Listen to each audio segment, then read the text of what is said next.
Welcome everybody, we are a couple gamers and we're here for another Tuesday discussion. This one a little bit more serious than our previous Tuesdays. Even though we're like a week late. We're a week late, but we had a busy RPG week last week, so we wanted to dive in on this as soon as we could, and Tuesday seemed like the time to do it.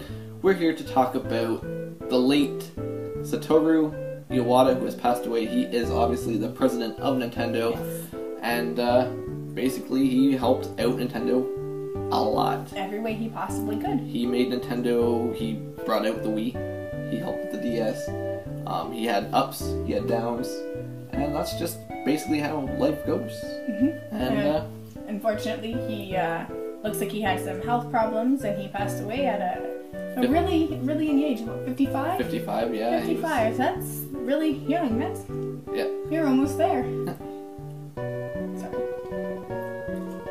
Well, basically, what we want to talk about today was some of the great things that he has done over his years at Nintendo.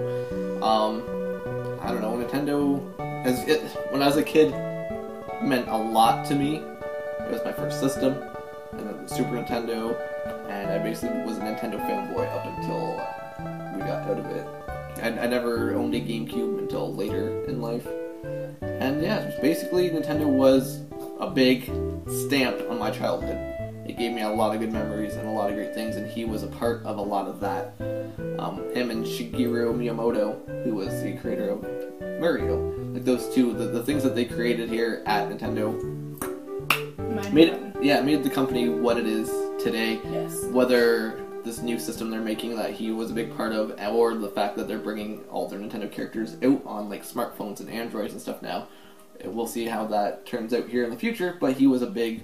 He gave that the go-ahead and the push forward, so hopefully that gives Nintendo another foot in the door to kind of get in there with the Xbox and the PlayStation. So I hope so. Like, the Super Nintendo and everything back then was great. It was amazing. Yeah. That, you know, like the 8-bit, everything was very classic. Yes. And simple. Oh yeah. Okay? Now they're trying to keep up with other systems, and it's almost to say, like, why would you go 3D? If you could stay 8-bit and rock it. They rocked it back then. Like, I'm sorry. Everyone is still playing the retro, so why not keep it retro? Right? Like, it's very one of those, it's just one of those touchy things. Like, I like the 3D. Yeah. I like the modern video game graphics. I love playing the standard, you know, PS4 and even the new PC games, but you made me play Earthbound on Friday. I love Earthbound. And I was like, I'm not playing that. I'm going to play it, but I'm not going to have fun playing it. She had fun playing it. And I didn't want to stop. And it just so happens that he had a really good hand in making sure that this game was not a disaster. Yeah, because, as you guys know, the original Earthbound was out in Japan as Mother.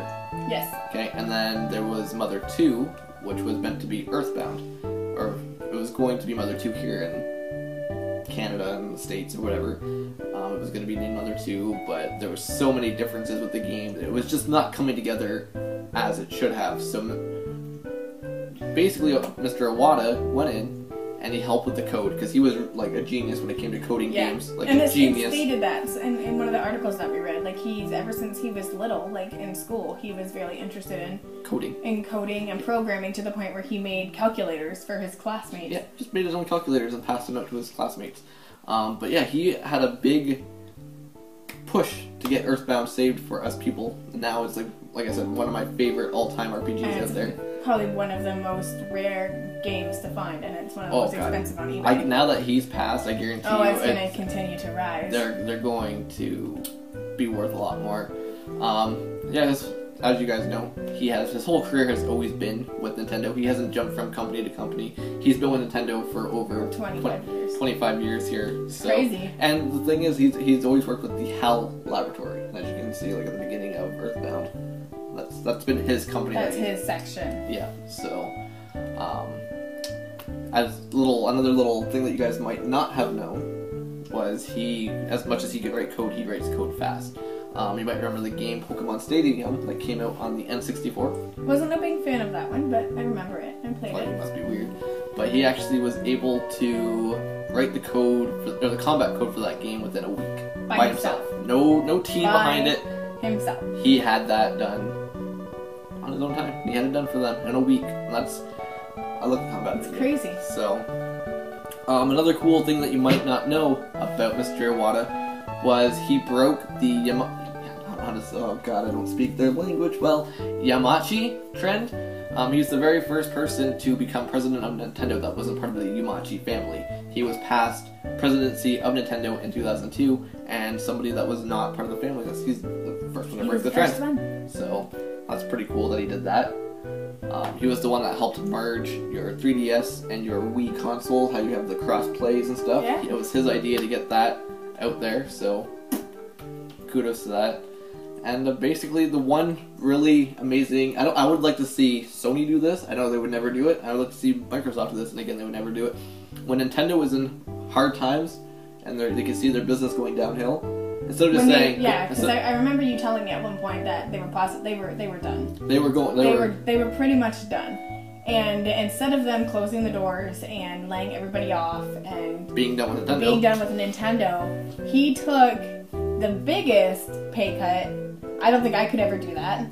He took a 50% pay cut to keep the company afloat, and then they ended up picking back up in late last year, early of this year. They're finally, which is like, who does that? Who would do that? That's when you have dedication. Someone who is more interested in his company and making sure video games and making sure that everybody else is content and happy versus themselves. Yeah, maybe he knew that he was sick. Maybe he knew that there was, so it didn't matter. But either way, he did it.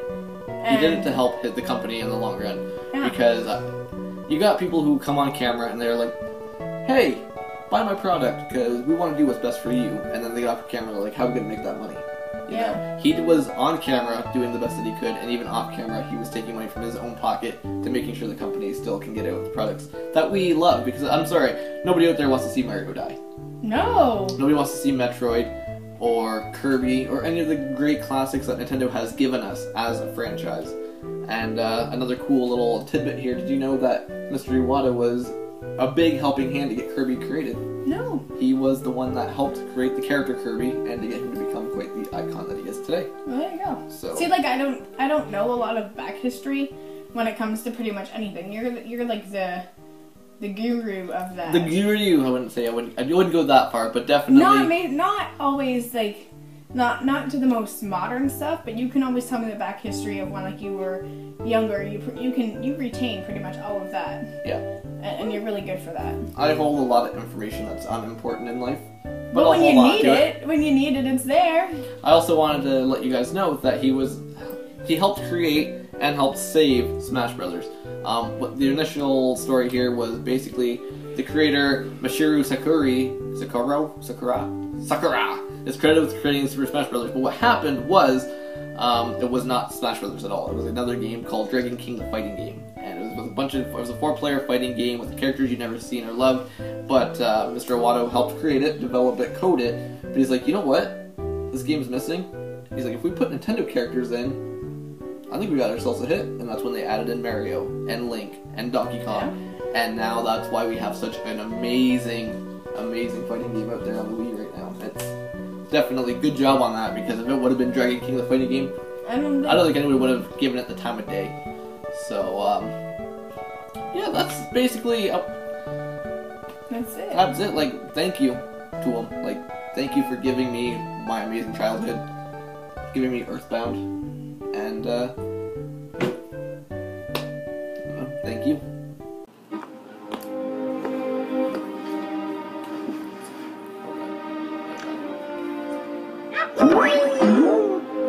Konnichiwa.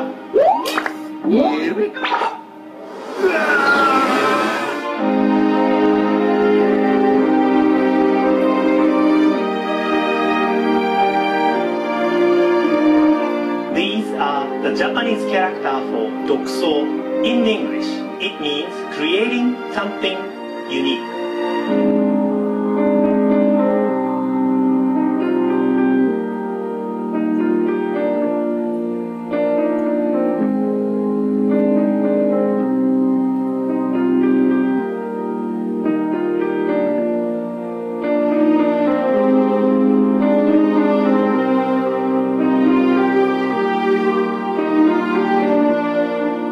like to wish you all the best for this brand new year.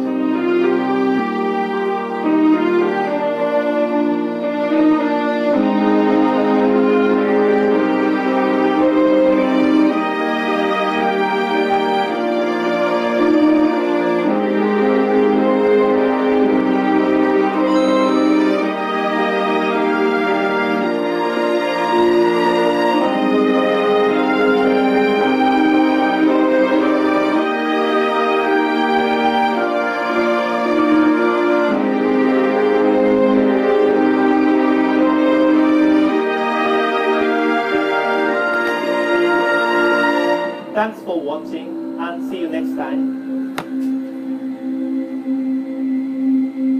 Thank you all for checking out our Tuesday discussion. We had a lot of fun. Last week we asked what your guys' favorite PlayStation 1 video game was. Yes. And as we were rated... Oh, RPG, yes. Sorry, RPG. Favorite PS1 RPG was last week. And Azure Raiden mentioned his favorite was Vagrant Story. We are going to dive into that someday. We're going to do it. We're going to do an RPG week 2. Week 1-2. So this is my question, I guess then. No, wrong question.